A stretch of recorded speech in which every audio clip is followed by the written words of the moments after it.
आता तुम्ही बघा, तुम्हाला या पिक्चरमध्ये दिसत की हा शोध कुठे केला जातो, घरामध्ये का? तुम्ही म्हणाल नाही, घरामध्ये नाही केला जात. बघा, आता इथे एक विशिष्ट प्रकारची लॅब असते. त्या लॅबमध्ये हर एक प्रकारची जी टेस्टिंग असते, मग ते सजीव प्राणी असो, सजीव माणूस असो किंवा कोणतेही पशु-पक्षी असो, की त्याचं काय केलं जातं, तिथे टेस्टिंग केली जाते. असे सर्व प्रयत्न दीर्घकाळपर्यंत केले जातात. दीर्घकाळपर्यंत म्हणजे जोपर्यंत त्यांचं समाधान होत नाही, की नाही ठीक आहे, हे उत्तर निश्चितच आहे, की जर समजा 100 वैज्ञानिक आहेत, 100 वैज्ञानिकातून जर 80 वैज्ञानिक जरी बोलतात, की नाही हे बरोबर आहे आणि 20 नाही बोलतायत, पण तरी देखील त्यांना काय करावं लागेल, ते 20 वैज्ञानिक आहेत त्यांच्या उत्तरासाठी त्यांना परत-परत ते अभ्यास करावा लागेल. त्याला काय बोलतात? दीर्घकाळ. म्हणजे ही खूप वेळ वेळ चालणारी प्रक्रिया आहे. जेव्हा एखादी गोष्ट आपण खूप वेळा करतो, त्याला काय बोलतो? दीर्घकाळ बोलतो. तर असे सर्व प्रयत्न दीर्घकाळ केले जातात, तेव्हा कुठे वैज्ञानिकांना एखाद्या प्रदेशातील जैवविविधतेची खात्री पटते. असे खूप वेळा प्रयत्न करतो आणि त्यावेळेस सर्व वैज्ञानिकांचं मत झालं का मग ते एक निश्चितता ठरते, की नाही, की हे बरोबर आहे, की हा प्राणी याच्यातला आहे, ह्या प्रदेशातला आहे आणि ह्या प्राण्याचं नाव हे होतं, तो एवढ्या वर्षापूर्वीचा तो होता आणि कदाचित तो नर आहे, तो मादी आहे, हे आपण तेव्हा ते वैज्ञानिक त्या गोष्टीवर ठाम सांगू शकतात आणि त्यामुळे त्याच्यातली जैवविविधता सांगू शकतात, की नेमका हा प्राणी कसा आहे, कुठून आहे आणि हे सगळं कुठे केलं जातं, एका लॅबमध्ये केलं जातं, की बघा जिथे मायक्रोस्कोपच्या द्वारे सूक्ष्म म्हणजे मॅग्निफाय ग्लासच्या द्वारे तिथे खूप प्रकारची अशी ग्लासेस असतात. तर ते बघा प्रत्येक जण जे शोध करत असतात. जसं इथे निळा लिटमस आहे, जे जो कार्बन डायऑक्साईड, नायट्रोजन आहे, हायड्रोजन आहे, त्याचा देखील वापर या लॅबमध्ये केला जातो. त्याच्यामध्ये त्याचा अभ्यास केला जातो आणि हर एक प्रश्नाची अचूक उत्तरे काढण्याचा जास्तीत जास्त प्रयत्न याच्या ह्या लॅबमध्ये केला जातो आणि म्हणूनच मग आपल्याला अपेक्षित असलेलं उत्तर, की जे आपल्याला माहिती नाही, त्या सर्व प्रश्नांची उकल, त्या सर्व प्रश्नांची माहिती आपल्याला या लॅबमध्ये नक्कीच मिळते. आता आपण पाहणार की परिसर म्हणजे काय? की परिसर म्हणजे आसपासची जागा, की जिथे आपण राहतो तिथे आसपास जागा. मग ते काही असू शकतं. आपण घराच्या बाहेर पडलं की आपल्याला हॉस्पिटल मिळेल, शाळा मिळेल, आपल्याला बाग मिळेल, आपल्याला एखादा मॉल मिळेल, जे काही आपल्या डोळ्यासमोर जे येतं, जे आसपासची जी सगळी जागा असते. परिसर म्हणजे आसपासची सर्व जागा. त्या जागेमध्ये बघा तुम्हाला इथे काय दिसतंय पिक्चरमध्ये, की जेव्हा तो माणूस बसलाय तो समोर बाग आहे, गाड्या आहेत, मुलं मुलं खेळतायत, सायकल आहे, बाग आहे. हर एक प्रकारचे त्याला आपण काय बोलणार? परिसर बोलणार आहोत. जे परिसरामध्ये बघा काय येतं, की परिसरामध्ये जेव्हा आपण उठतो, ते सगळ्यात पहिलं आपल्याला उजेड असतं म्हणून तर दिसतं ना, की जर तुम्ही उजेडच नसेल तर तुम्हाला काय दिसणार? त्या परिसरामध्ये सर्वात महत्त्वाचा घटक काय असतो? की सूर्यप्रकाश. सूर्यप्रकाश आहे म्हणून आपल्याला सगळ्या गोष्टी दिसतात ना. जर सूर्यप्रकाशच नसता तर आपल्याला काय दिसलं असतं आणि आपण कोणती गोष्ट ओळखू शकलो असतो? की बघा सूर्यप्रकाश आहे, तर सूर्यप्रकाश आहे, हवा आहे, पाणी आहे, माती आहे आणि प्राणी आहेत आणि आपल्या अनेक घटकांचा आपल्या जीवनाशी संबंध येत असतो, की पशु, पक्षी, प्राणी आहेत. म्हणजे परिसरामध्ये या सर्व घटकांचा आपल्याला काय केला जातो? उल्लेख केला जातो, की बघा सूर्यप्रकाश आहे म्हणजे आपण जेव्हा बाहेर झोपेतून उठतो तेव्हा साहजिकच आहे सूर्यप्रकाश दिवस उजेडलेला असतो आणि त्या दिवस उजेडल्या म्हणून सूर्यप्रकाश आहे, हवा आहे, पाणी आहे, माती आहे, सर्व वनस्पती आहे, सर्व सजीव सृष्टी आहे. त्याच्यामध्ये सर्व येतात. सर्व प्रकारचे वनपशु, ग्रामपशु आहेत, पशु आहेत, पक्षी आहेत. या सर्वांचा संबंध या पर्यावरणाशी निगडीत आहे, पर्यावरणाशी जोडला गेलेला आहे आणि याचा आपल्याला संबंध हा नेहमीच येत राहतो, की असं आपण म्हणू शकत नाही की एकमेकांशी वेगळे आहेत. जर बघितलं सूर्य आहे म्हणून हवा आहे, माती आहे, वनस्पती आहे. जर सूर्य जर किरणं निघालीच नाही तर वनस्पती आपले अन्न करणार कसे बरं? त्याच्यामुळे सूर्य देखील हा एक महत्त्वाचा घटक आहे ह्या सर्व पर्यावरणामध्ये. आता पर्यावरण बघा, काय सांगितले पर्यावरणाचं काय डेफिनेशन बघा. जीवनातील संबंध असलेल्या परिसरातील सगळे घटक मिळून पर्यावरण बनतात. की मगाशी सांगितले सगळे घटक. कोणता एक घटक चला बाबा मी फक्त पाणी घेतलंय किंवा मी फक्त हवा घेतेय किंवा मी फक्त सूर्यकिरण घेतोय, तर असं नाही होत. आपल्याला परिसराचे जीवनातील संबंध आपल्या जीवनाशी निकटीत असलेले, की ज्याची आपल्याला गरज आहे, ज्याच्याशिवाय आपण नाही राहू शकत. संबंध परिसरातील सगळे घटक मिळून पर्यावरण बनतो. मग सगळं आलं त्याच्यामध्ये, सूर्यकिरण आले, हवा आले, पाणी आली, माती आली, जीवसृष्टी आली, जे जीवजंतू आले, सर्व घटक त्याचं मिळून काय बनतं? हे पर्यावरण बनतं. आणि पर्यावरण हा आपला एकमेकांशी हा घनिष्ठ त्याचा संबंध येतो, की त्याच्यामध्ये ही पृथ्वीचा संबंध येतो. आता बघा इथे तुम्हाला सांगितलंय सजीव लिव्हिंग अँड निर्जीव नॉन लिव्हिंग असं एकमेकावर अवलंबून असतात.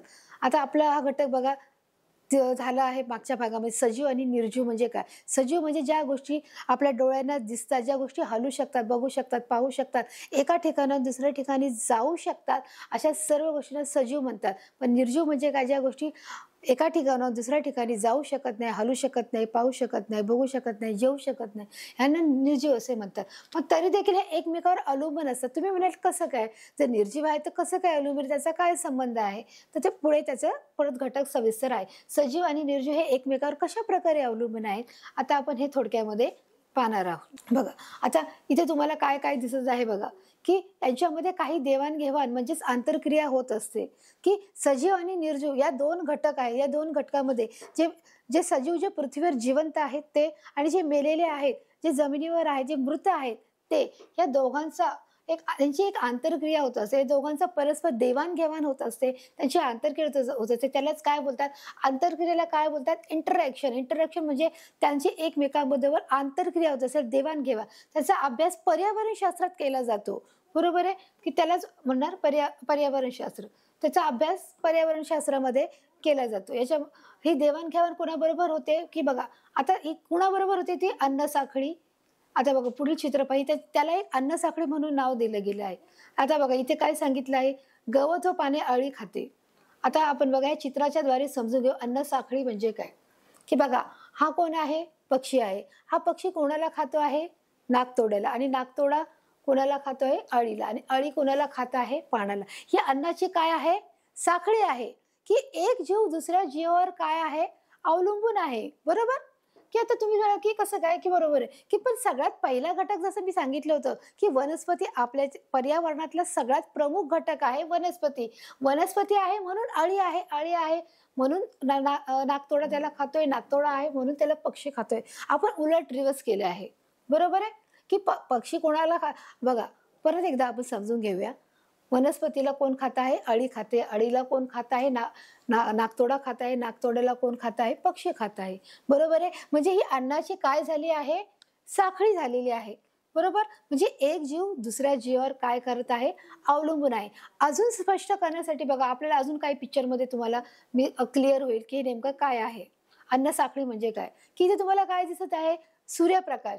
सूर्यप्रकाश उगवलाच नाही तर काय होईल? आपण जे भूमीमध्ये जे बीज टाकले ते उपजेल का? नाही उपजणार. तसंच सूर्यप्रकाशमध्ये जर सूर्यप्रकाश असेल तरच वनस्पती उगवणार आहे. वनस्पती उगवली तरच ती वनस्पती उगवली तरच ती अळी खाणार आहे. आणि अळी जर नाही झाली तरच तो नाकतोडा खाणार आहे. आणि नाकतोडा असेल तरच तो पक्षी खाणार आहे. म्हणजे बघा, हे अन्नाची साखळी आहे. म्हणजे याच्यातला प्रमुख घटक जसं वनस्पती आहे, तसं याच्यातील प्रमुख घटक कोण आहे? सूर्यप्रकाश पण आहे. सूर्यप्रकाशाद्वारे वनस्पती तयार होते. वनस्पतीद्वारे काय होते? ती वनस्पती तयार झाली का त्याला कोण खातं? अळी खातं. अळी खाल्ल्यानंतर त्याला कोण खातं? नाकतोडा खातो. आणि नाकतोड्याला कोण खातं? पक्षी खातो. क्लिअर झालंय तुम्हाला? समजतंय मुलांनो? जड नाही जाते ना? समजतंय ना? एवढं प्रेशर घेऊ नका. सगळं काही समजणं एकदम सोपं आहे. काहीच कठीण नाहीये. की बघा, की अन्नाची साखळी आहे. अन्न साखळीमध्ये प्रत्येक जीव एकमेकावर काय आहे?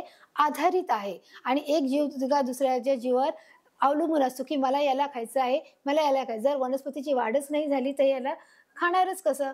बरोबर आहे? म्हणजे सूर्यप्रकाश हे आहे. आता बघा, आपण इथे परत समजण्यासाठी हा तिसरा आपल्याला उदाहरण दिलेलं आहे. की बघा, हे काय आहे? ही वनस्पती. ही वनस्पती कोण खात आहे? हरिण खात आहे. या हरणाला कोण खात आहे? वाघ खात आहे. की यातील प्रत्येक घटक एक अन्न साखळीची एक कडी आहे. कडी आहे म्हणजे एक त्याचा भाग आहे. याच्यातील प्रत्येक अन्न घटक काय आहे? प्रत्येक घटक एक अन्न साखळी आहे. आणि अन्न साखळीची ती एक कडी आहे. की ही याची कडी आहे आणि ही याची कडी आहे आणि याची कडी ही आहे. बरोबर? की म्हणजे हे एकमेकांवर काय आहेत? आधारित आहेत. यालाच काय बोलतात? ही अन्न साखळी बोलतात. बरोबर? म्हणजे हा याच्या जीवावर आहे आणि हा याच्या जीवावर आहे. बरोबर आहे? ही वनस्पती हा सगळ्यात आपला महत्वाचा एक घटक आहे. त्यामुळे निसर्गात अन्न जाळे दिसते.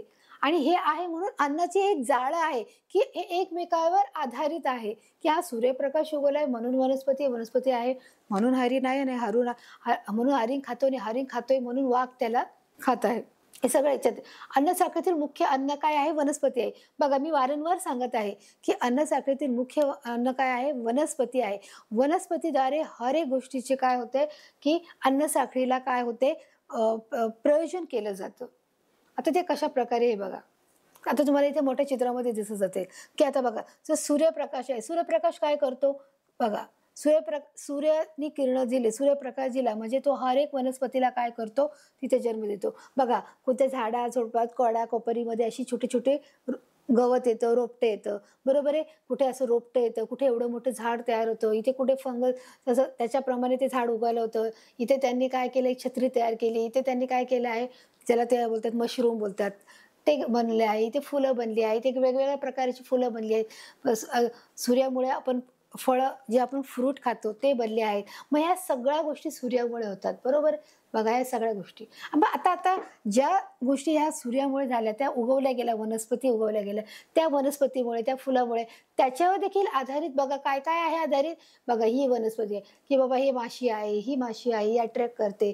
हा बाबा हा बर्ड्स आहे, तो त्याला काय करतो, त्या फुलातला रस टाकतो, बरोबर आहे. मग आता ही माशी जे जे काय आहे, ही हे बर्ड्स आहेत, ही माशी आहे, या माशीवर देखील परत तिसरा घटक काय, हा आधारित आहे. मग बरोबर आहे. मग याला खाणारं तरी पण कोण आहे, याला खाणारं कोण आहे, ही मांजर आहे, याला खाणारं ह्या पोपटाला खाणारं मांजर आहे, कावळ्याला खाणारं मांजर आहे, बरोबर आहे. पण मग या मांजराला खाणारं पण कोण आहे, परत आता हा चौथा घटक आलाय आपला बघा. म्हणजे किती मजेशीर गोष्ट आहे की म्हणजे 1, 2, 3, 4 असे टप्पे हे वाढत गेले आहेत. पण सूर्यप्रकाश आहे, वनस्पती आहे, छोटा जीव आहे, त्याच्यानंतर मोठा जीव आहे, असे किती 4-5 प्रकार त्याच्यामध्ये मोडले जातात, बरोबर आहे. मग आता याला देखील मांजरीला खाणारा परत वाघ, बिबट्या वाघ आहे, परत कोल्हा आहे. बघा आता हे फुलांचा हे रस चोरत आहे, हा पानावर बसलाय, पान खात आहे, पानाला मग तो किडा खात आहे, किड्याला बघा हे प्राणी याला खाणार आहे. मग याला कोण खाणार आहे, हा खाणार आहे, बरोबर आहे. मग याला कोण खाणार आहे, की हा खाणार आहे. मग हा जो उंदीर आहे, जो गांडूळ खाणार आहे, पण उंदराला कोण खाणार आहे, हा खाणार आहे.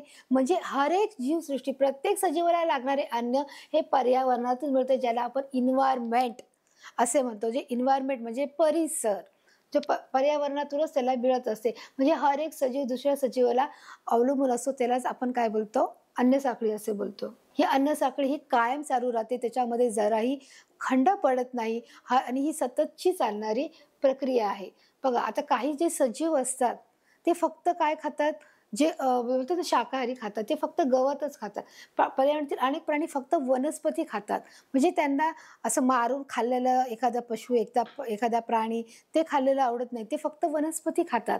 त्यांना नाही आवडत, ते फक्त असं पालापाचोळा खाणार, गवत खाणार, फूल खाणार, जे जे काही गोष्टी ज्या वनस्पतीच्या आहेत त्याच्याशी निगडीत ते खाणार. मग याच्यामध्ये अनेक प्राणी येतात, गाय, म्हैस म्हणा, शेरडी म्हणा, मेंढरं म्हणा किंवा बकरी म्हणा, अशा बरेच प्रकारचे पदार्थ, प्राणी याच्यामध्ये मोडले जातात की जे फक्त हे खातात. परंतु काही जे हिंस्त्र प्राणी आहेत, wild animal and domestic animal. Wild म्हणजे जे हिंस्त्र प्राणी, जे हिंस्त्र प्राणी आहेत ते फक्त प्राणी खातात की त्यांना फक्त मारून खायचं असतं.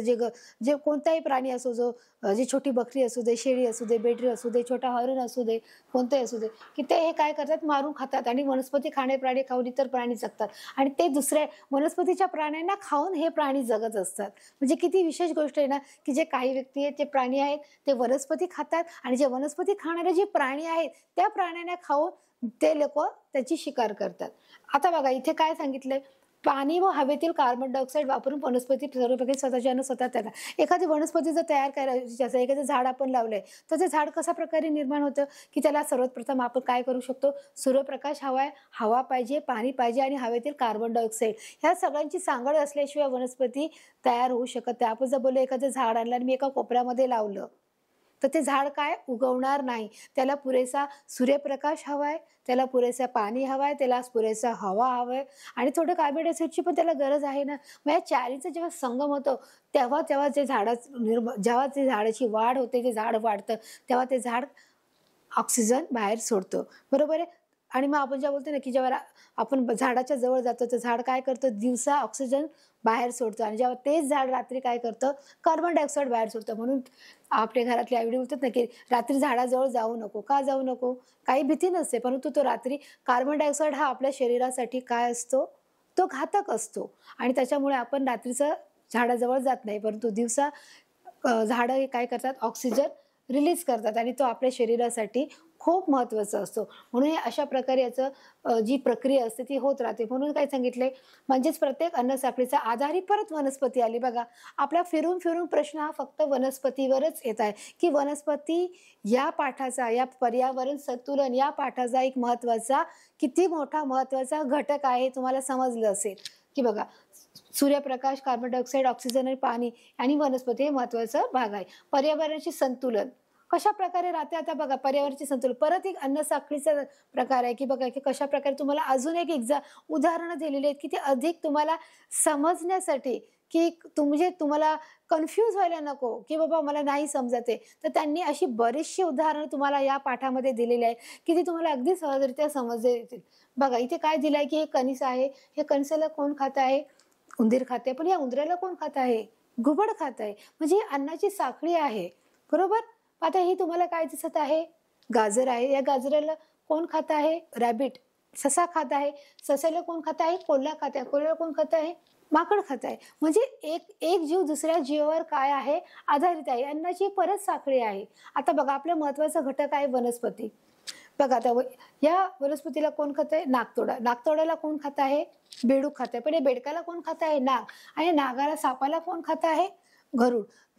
गरुड. तर गरुड म्हणजे हे एक प्रकारे ही काय जीव आहे, एकमेकांशी निगडीत आहेत, एकमेकांची ही एक प्रकारची अन्न साखळी आहे. अन्न साखळीमुळे प्रत्येक जीव काय राहतो? सजीव राहतो. आणि सजीवाला अन्न कुठून मिळते? आपण शिकलोय, सजीवाला अन्न हे पर्यावरणामधूनच मिळत असते. आपल्या पर्यावरणात अनेक अन्न साखळ्या असतात व पर्यावरणातील अन्न साखळ्यामुळे प्रत्येक सजीवाला हे अन्न मिळतच असते. आताच मी जसं म्हणाले, की हर एक सजीवाला पर्यावरणातूनच अन्न मिळत असते आणि ते मिळणं त्यांना ते शोधावं लागत नाही. ते जातात आणि ते आपले अन्न काय आहे त्याचं ते भक्ष्य ते शोधून काढतात. आता इथे तुम्हाला काही पिक्चर दिलेले आहेत बघा, की पालापाचोळा दिसतोय, इथे तुम्हाला मृत प्राण्याची सांगाडे दिसत आहेत आणि इथे काही मलमूत्र आहेत. पालापाचोळा, प्राण्याचे शरीर, मलमूत्र हे पदार्थ कुजवण्याचं काम करतात. हे कालांतराने काय होतं, की जर तुम्ही मातीमध्ये टाकले तर तुम्हाला हे कालांतराने ते कुजण्याच्या अवस्थेमध्ये होतात. म्हणजे जी कुजण्याची जी अवस्था आहे त्याचं काम कोण करतं? सूक्ष्मजीव करतो. हे लक्षात ठेवा, की तुम्ही जे आता आपला जो मगाचा घटक होता, की सजीव आणि निर्जीव यांच्यामध्ये एक परस्पर देवाणघेवाण होते आणि एक आंतरक्रिया असते. आता तो बघा एक्सप्लेनेशन इथे स्पष्टीकरण आहे, की कशा प्रकारे ती देवाणघेवाण होत असते, की जिथे प्राण्याचे मृत शरीर आणि मलमूत्र जे काही आहे हे कुजवण्याचं काम जे मातीमध्ये जे सजीव जीव आहेत, जे जीव जंतू आहेत, सूक्ष्म जीव आहेत, ते काय करत असतात? कुजवण्याचं काम करत असतात. एक प्रकारे माती कसदार आणि भुईसुभाट जे एकदम कसदार माती जी बनवतात ना, की ज्याने वनस्पती खूप छान तयार होते. जसं बघा आपण शेतामध्ये देखील खूप सारे गांडूळ असतात, खूप सारे उंदरं असतात आणि आपण बोलतो ना, की आपण वाचलंय, की गांडुळाला शेतकऱ्याचा मित्र बोलला जातो. तसंच उंदरालाही शेतकऱ्याचा मित्र बोलला जातो. का बरं बोललं जातं? कारण ते काय करतात? शेतामध्ये राहून, त्या खोल शेतामध्ये, त्या मातीमध्ये जाऊन ते माती उकरत असतात. खालची माती वर काढतात. ते सतत खालची माती वर काढून काढून ते जमीन एकसारखी भुसभुशीत करतात. जी एक त्यांची सपाट झालेली असते, ती कित्येक दिवसापासून ती जमीन दबलेली असते. त्या दबलेल्या जमिनीला ते काय करतात? मातीला ते खालीवर खालीवर करत राहतात. ते येतात वरती, जातात खाली, परत येतात वरती, खाली जातात. त्यांच्या येण्या जाण्यामुळे ती माती काय होते? वर खाली होत राहते आणि त्याच्यामुळे ती कसदार होते, भुईसवार होते आणि शेताला योग्य असं, पिकाला योग्य असं उत्पादन येईल अशी ती माती बनते. म्हणून त्याला आपण गांडुळाला आणि त्या उंदराला देखील आपण काय बोलतो, की एक शेतकऱ्यांचा मित्र बोलत होतं. तेच काम बघा इथे सूक्ष्मजीव करत आहेत. काय करत आहेत? की त्या मातीला काय करत आहेत? कसदार करण्याचं काम करत आहे. ती जे मातीमध्ये मिसळलं जातं. जर आता हा पालापाचोळा, ही जनावरांची हाडे कुठे जातात? मातीमध्ये जातात आणि मातीमध्ये गेल्या या मातीमध्ये काय असतात? भरपूरसे सूक्ष्मजीव असतात आणि ते सूक्ष्मजीव काय करतात? या मातीला कसदार बनायचं काम करीत असतात आणि ती पोषक अशी माती तयार करतात आणि त्या मातीमधूनच एक चांगली वनस्पती बनण्याचं काम ते काय करत असतात? करीत असतात. ह्याचा वापर करून ते करत असतात. जमिनीतील पदार्थाचा वापर करून वनस्पतीची वाढ होणे आणि प्राणी वनस्पतीचे अवशेष कुजून हे पोषक पदार्थ तयार करतात. बघा परत परत तीच प्रक्रिया घडत असते, की जे आपल्याला तिने दिलंय तेच पदार्थ खाली जमिनीत जातात. पालापाचोळा जातो, प्राण्याचे सांगाडे जातात, ते शेण जातं, जे मलमूत्र जातो, मग ते सूक्ष्म मातीमध्ये मिळतं. मग सूक्ष्मजीव त्याची काय करतं? प्रक्रिया तयार करतं, कसदार माती करतं, परत ते एक चांगलं रोपटं वरून बाहेर येतं. म्हणजे ही निरंतरची चाललेली काय आहे? प्रक्रिया आहे, बरोबर? आता बघा इथे ह्या प्रक्रिया ही पण प्रक्रिया निरंतरची आहे. याच्यामध्ये देखील काही असं नाही की बाबा ही आता सुरू झाली आहे नंतर ती बंद पडते परत चालू होते. ही देखील निरंतरची प्रक्रिया आहे. जमिनी पुन्हा पुन्हा पदार्थ पुन्हा जमिनीत जातो व ते पर्यावरणातील महत्वाचं चक्र आहे. हे एक प्रकारचं चक्र आहे. ते अखंडित आहे. ते न थांबणारं ते चक्र आहे. बरोबर? पर्यावरणातील जलचक्रामुळे सर्व सजीवांना पाणी मिळते, की आपले जेवढे जीव आहेत, पर्यावरणातील जे जलचक्र आहे, जलचक्र म्हणजे आभाळातून जेव्हा पाऊस पडतो, तो हर एक ठिकाणी वेगवेगळा पाऊस पडतो. कुठे कमी पडतो, कुठे जास्त पडतो. पण असं होत नाही, की चला एकाच ठिकाणी भरपूर पडलं, दुसऱ्या ठिकाणी पडत नाही. हर एक ठिकाणी वेगवेगळ्या भागात, वेगवेगळ्या क्षेत्रामध्ये तो पाऊस पडलेला असतो.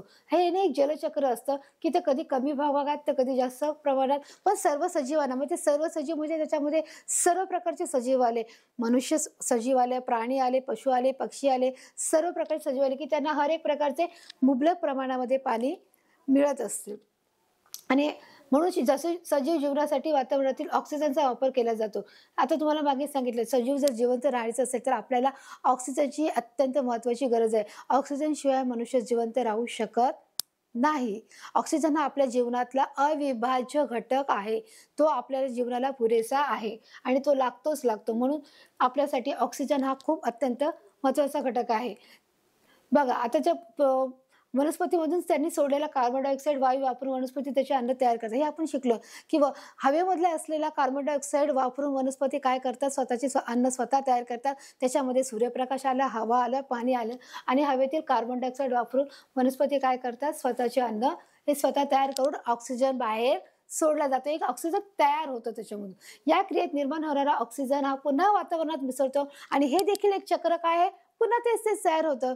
की बघा की जो कार्बन डायऑक्साईड आहे तो पुन्हा तो एक रोपटं लावल्यावर त्याला हवा, पाणी, सूर्यप्रकाश मिळतो आणि परत तो ऑक्सिजन बाहेर देतो. ऑक्सिजन पुन्हा त्याच्यामध्ये मातीत मिळतो, पुन्हा तो हवेत जातो, पुन्हा तो कार्बन डायऑक्साईड सोडतो, पुन्हा त्याच्या म्हणजे हे चक्र काय आहे, हे निरंतरच चाललेलं असं चक्र हे कधीही थांबत नाही आणि चक्र हे अखंडितपणे चालू राहणारं हे चक्र आहे. याच्यामध्ये कधीही खंड पडत नाही. अशा प्रकारे आपण पाहिलेलं आहे, की सजीव, निर्जीव याच्यातील परस्पर देवाणघेवाण ही होतच राहते आणि कालांतराने नाही तर याची क्रिया अबाधित असते. निरंतर ही क्रिया होत असते, की जमिनीवरची क्रिया आणि जमिनीखालची क्रिया. जी काही क्रिया आहे ती सर्व ही क्रिया होत राहते. पर्यावरणातील सर्व चक्र हे अखंडपणे म्हणजे निरंतर कधीही न थांबणारे आहे आणि चालू राहिले या पर्यावरणाचे संतुलन आहे. अशा प्रकारे हा भाग मुलांना तुम्हाला समजला असेल. आपण याचं स्पष्टीकरण पाहिलं आहोत. आता आपण पुढील भागात पाहणार आहोत त्याचा खेळ आणि त्याचा परीक्षा.